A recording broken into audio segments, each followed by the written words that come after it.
Taxes.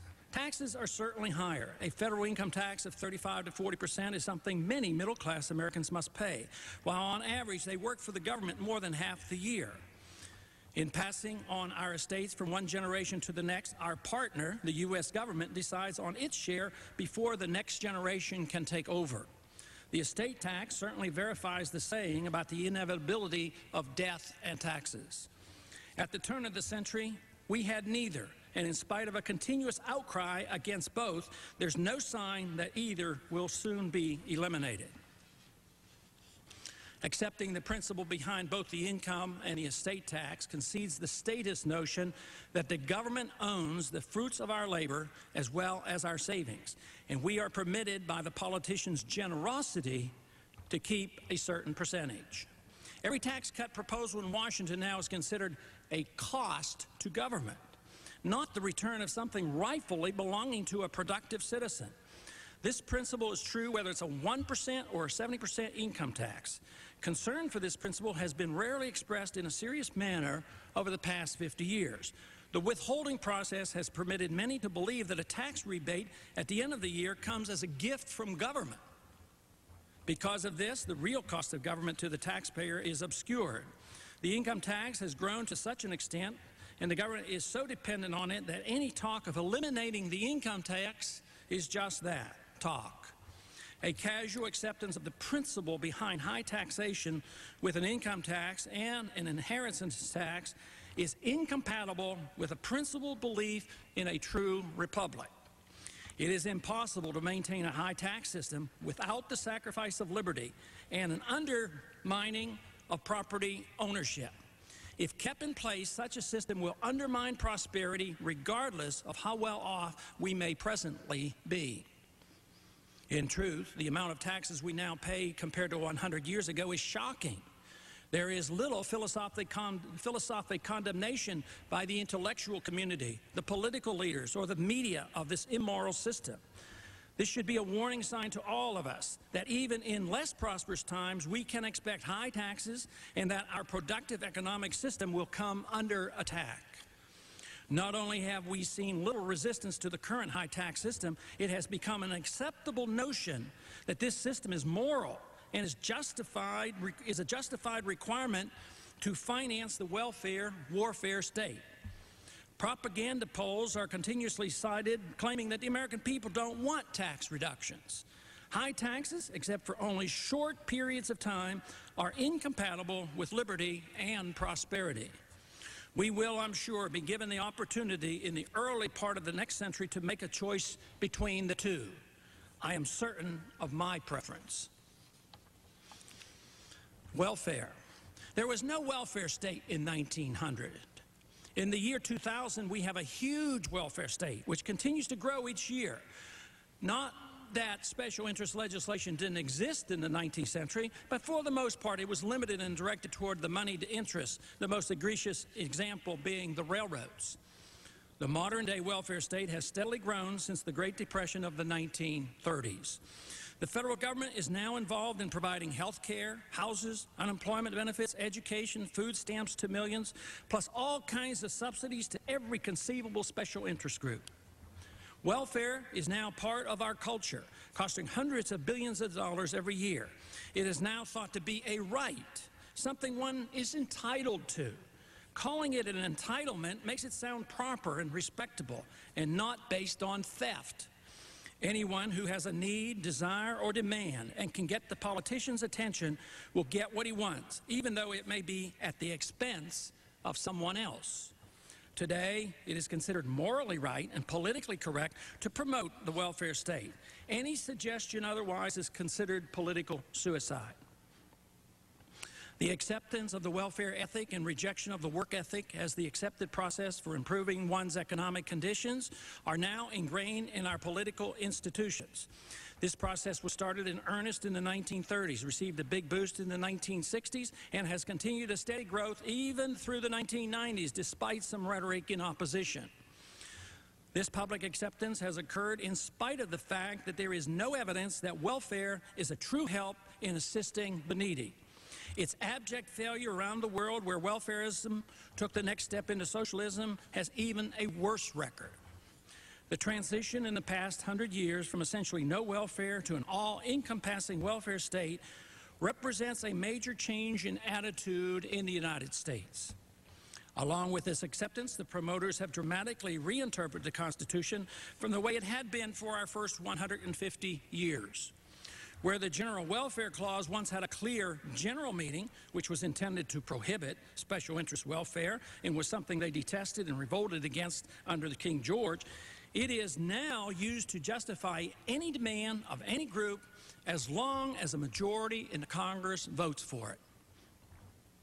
But the history is clear, and the words in the Constitution are precise. Madison and Jefferson, in explaining the General Welfare Clause, left no doubt as to its meaning.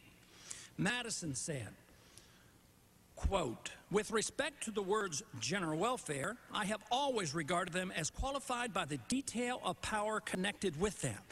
To take them in a literal and unlimited sense would be a metamorphosis of the Constitution into a character which there is a host of proof not contemplated by its creators," close quote.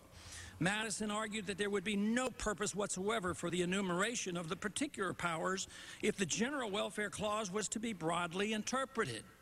The Constitution granted authority to the federal government to do only 20 things, each to be carried out for the benefit of the general welfare of all the people. This understanding of the Constitution, as described by the father of the Constitution, has been lost in this century. Jefferson was just as clear, writing in 1798 when he said, quote, "Congress has not unlimited powers to provide for the general welfare, but only those specifically enumerated." With the modern-day interpretation of the General Welfare Clause, the principle of individual liberty and the doctrine of enumerated powers have been made meaningless.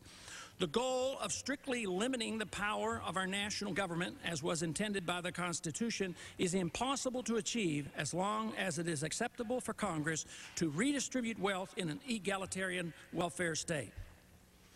There's no way that personal liberty will not suffer with every effort to expand or make the welfare state efficient.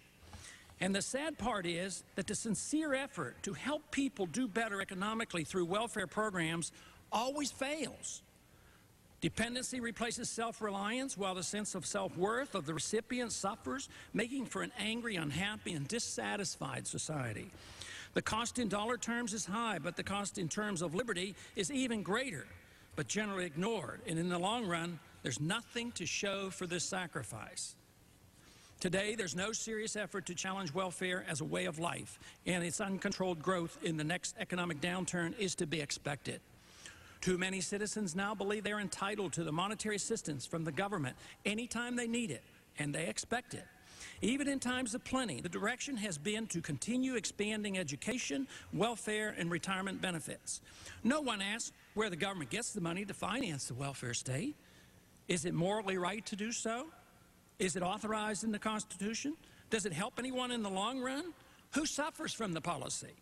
Until these questions are seriously asked and correctly answered, we cannot expect the march toward a pervasive welfare state to stop, and we can expect our liberties to be continuously compromised. The concept of the doctrine of enumerated powers was picked away at in the latter part of the 19th century over strong objection by many constitutionalists. But it was not until the drumbeat of fear coming from the Roosevelt administration during the Great Depression that the courts virtually rewrote the Constitution by reinterpretation of the General Welfare Clause.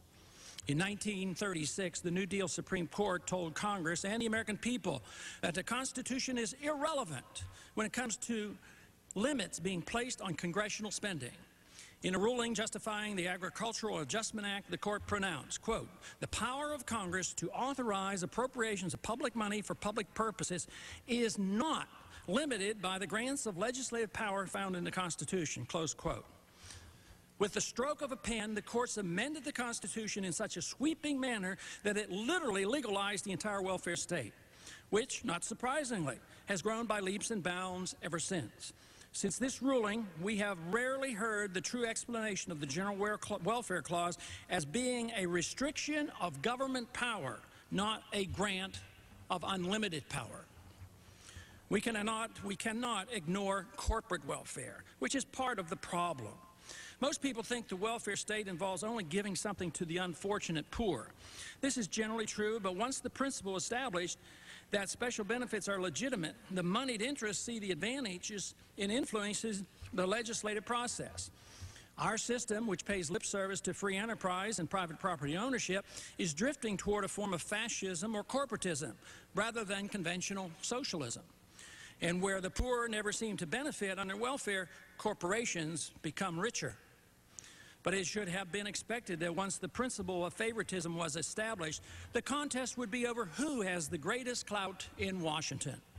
No wonder lobbyists are willing to spend $125 million per month influencing Congress. It's a good investment. No amount of campaign finance reform or regulation of lobbyists can deal with this problem. The problem lies in the now accepted role for our government. Government has too much control over people and the market, making the temptation and incentive to influence government irresistible and to a degree necessary. Curtailing how people spend their own money or their right to petition their government will do nothing to help this influence peddling. Treating the symptoms and not the disease only further undermines the principles of freedom and property ownership. Any serious reforms or effort to break away from the welfare state must be directed as much at corporate welfare as routine welfare. Since there's no serious effort to reject welfare on principle, the real conflict over how to divide what government plunders will continue. Once it's clear that the nation is not nearly as wealthy as it appears, this will become a serious problem, and it will get the attention it deserves, even here in the Congress. Preserving liberty and restoring constitutional precepts are impossible as long as the welfare mentality prevails, and that will not likely change until we've run out of money. But it will become clear as we move into the next century that perpetual wealth and the so-called balanced budget, along with an expanding welfare state, cannot continue indefinitely. Any effort to perpetuate it will only occur with the further erosion of liberty.